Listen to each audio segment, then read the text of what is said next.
All right, now that you know it's not a lockdown, it's just restricted movement within those counties and in and out of it. But remember, the curfew still stands as well, 5 a.m. to 7 p.m. All right, so you can leave in your house, move around between 5 and 7 p.m., but not beyond that. So joining me live from Mombasa is Ali Hassan Joho, is the governor of Mombasa.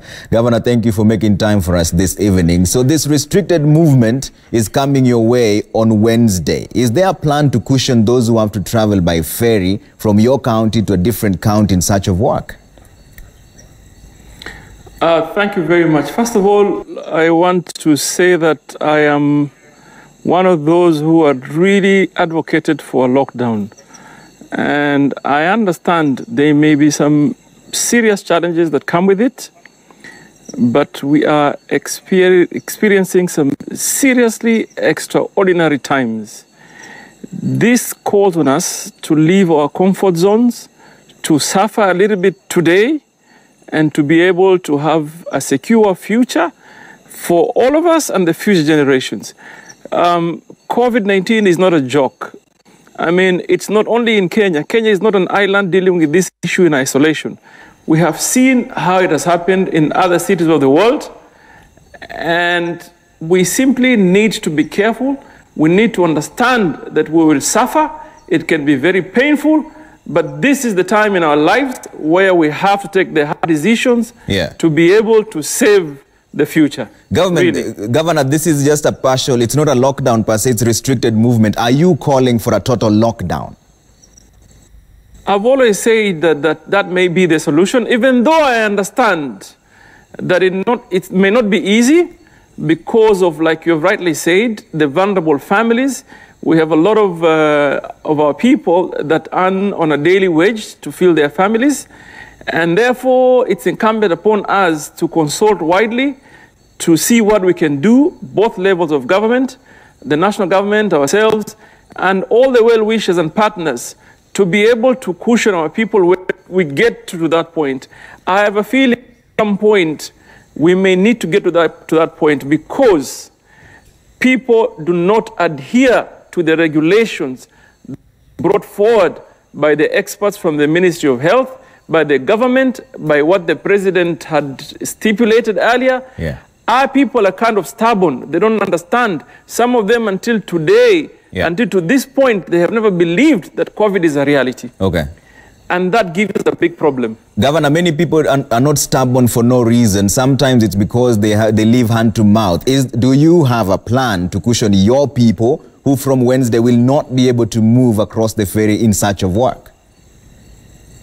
Absolutely. We have a plan in the county of Mombasa, multi-agency, the county of Mombasa, the private sector that we've brought on board to be able to see what it is that as a county we are able to do. We have set aside some substantial amount of money, which is not enough. We are collecting from private sector. We are collecting food. We are collecting donations. We are now drilling boreholes and putting up purification units of water at all the informal settlements in Mombasa, so that when that time comes, we should be able to knock at your door and bring you support for being able to feed your family. We need to bend backwards at this point in time to be able to help the vulnerable families, those that you call that work for a daily wage to feed their family. So it's tough, but we are up for the challenge. Governor, how much have you put aside, and do you have a data of the people who are most underprivileged in your county who will need food distribution? Yes, we do. We have looked at the statistics from Kenya Bureau of Statistics. We have collected our own data. We are now analyzing it, but we are looking at least 227,404 vulnerable families in Mombasa. We have mapped them. We have sent teams on the ground to be able to know where they are, who they are, and how they live. We are now compiling the data. And at some point, when we have to go to their doorsteps, we shall be able to do that. We have set aside as a county 200 million. We have commitment of donations of food from the local business people or the private sector of worth 100 million shillings. We are still collecting more. I am sure the national government has looked at both simulations in terms of cost and food supply. And they are also preparing themselves. When we get to a point, let me assure you, the people of Mombasa, we will not allow them to go hungry. We will step in as their leadership to be able to see what it is that we could do to help them at least feed their families for the time that they've had to stay at home. Governor, that time that they have to stay at home will come for you as early as Wednesday, because there are those who will not be allowed to move via the ferry. Do you have a record of who they are? Are you going to give them money? What's going to happen for the people who will not be able to move from Wednesday? What we're going to give is a package that has food, water, a basic medication like paracetamol and what have you, and we shall be distributing them to their households.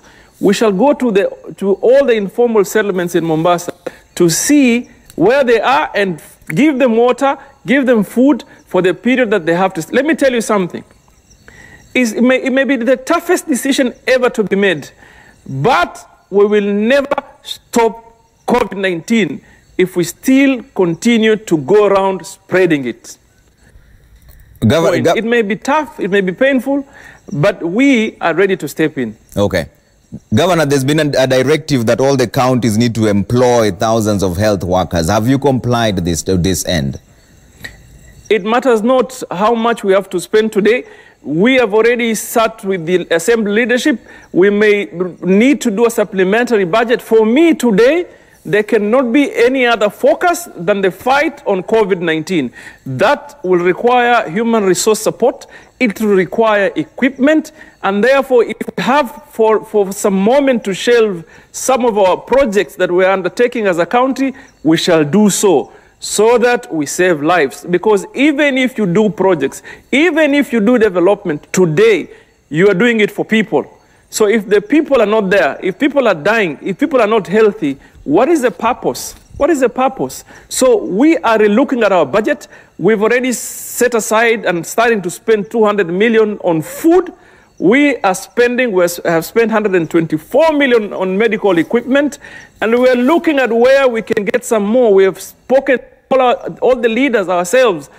Even our salaries, we're willing to forgo 100% if we have to, because we are governing and we are governing people. So it is important to realize that today is people first, really.